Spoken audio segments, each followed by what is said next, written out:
Bismillahirrahmanirrahim. Assalamualaikum warahmatullahi wabarakatuh. Hamdan wa syukran lillah wassalatu wassalamu ala rasulillah. Baiklah, saya Arif Fahriansyah dari Ilmu Al-Quran dan Tafsir IAT 5A, Fakultas Usuluddin Adab dan Dakwah, IAIN Pontianak. Baiklah, saya di sini akan menyampaikan tentang bagaimana hakikat peradaban Barat. Bahwasanya perlu kita ketahui, hakikat peradaban Barat adalah ini dikembangkan, muncul tatkala bangsa-bangsa Eropa mulai mengkawinkan antara Yunani kuno dan Romawi. Dan dari inilah identitas peradaban Barat dapat kita lihat dari dua periode. Yang pertama adalah periode modern dan yang kedua adalah periode postmodern.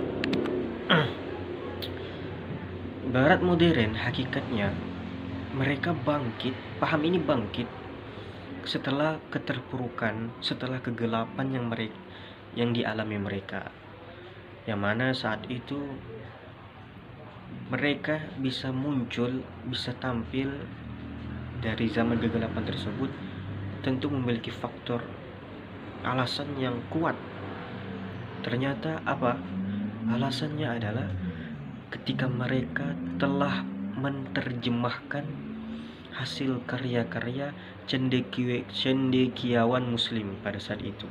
Bahkan dikatakan mereka, orang-orang Eropa, membutuhkan 5 abad lamanya dalam menerjemahkan karya-karya para muslim, para cendekiawan muslim saat itu.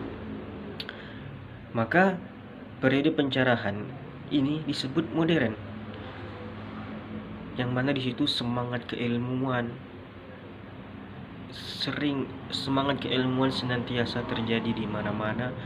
Bahkan dari hal itulah timbullah scientific dan world view dalam dunia barat. Dan tentu berangkat dari situ, walaupun mereka menerjemahkan karya-karya daripada cendekiawan muslim, tidaklah dari pandangan hidup mereka menunjukkan tentang nilai-nilai Islam.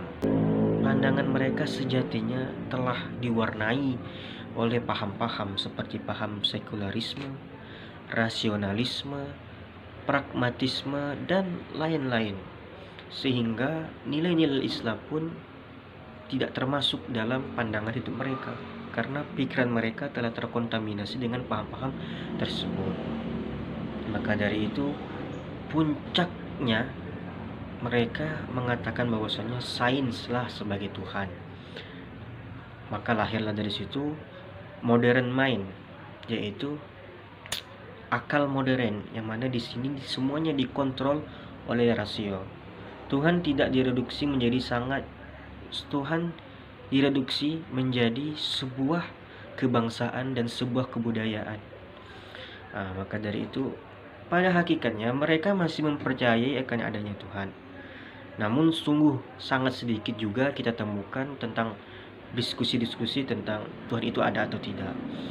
Karena mereka lebih menekankan kepada sains, yang mana dari situlah semua dari paham-paham mereka adalah bahwasanya seperti sekularisme, bahwasanya agama ya agama, politik ya politik, budaya ya budaya, seperti itu.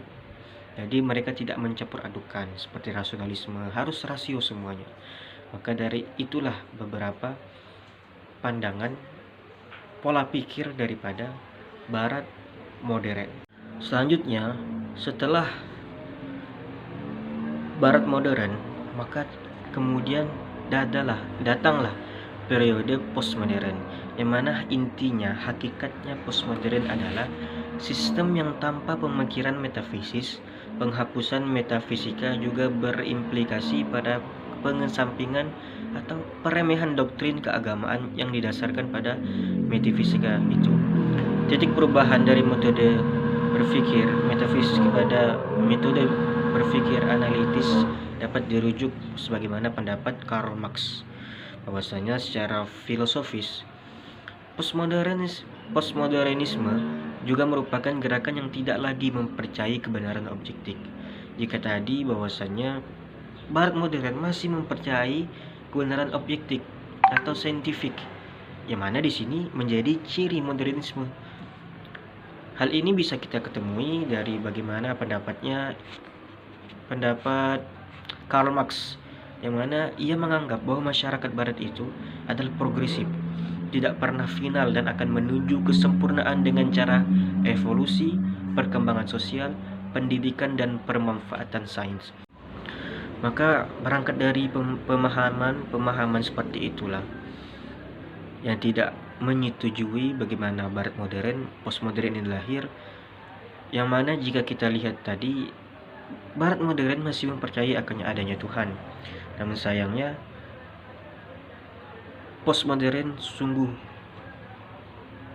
menganggap bahwasannya seperti paham mereka, yaitu ada paham nihilisme, yang mana mereka menganggap sebuah nilai sudah tidak ada berkaitannya dengan agama. Karena tadi disebutkan bagaimana mereka mencapai sebuah final dan tolak ukurnya adalah tentang bagaimana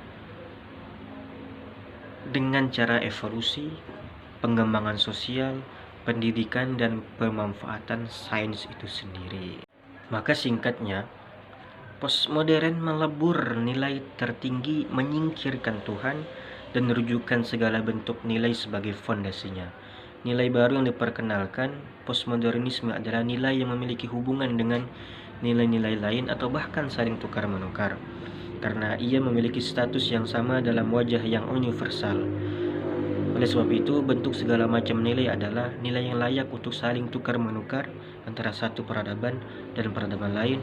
Di sini lagi-lagi nampak bahwa metafisika tradisional mulai melebur dan tenggelam. Saya rasa itulah bagaimana tentang hakikatnya peradaban barat yang memiliki dua periode, yaitu periode barat modern dan barat postmodern, yang mana dari sinilah melahirkan berbagai macam kemajuan peradaban barat. Namun sayangnya nilai-nilai Islam tidak tersematkan dalam situ, dan agama menjadi nihil di mata mereka, padahal mereka mendapatkan semua itu adalah dari mana? Dari agama Islam, dari para tokoh-tokoh muslim, cendekiawan Islam yang menyumbangkan betapa besar keilmuannya dalam buku-buku, dan mereka menyalin menerjemahkannya. Kurang lebihnya saya mohon maaf. Wabillahi taufiq wal hidayah. Wassalamualaikum warahmatullahi wabarakatuh.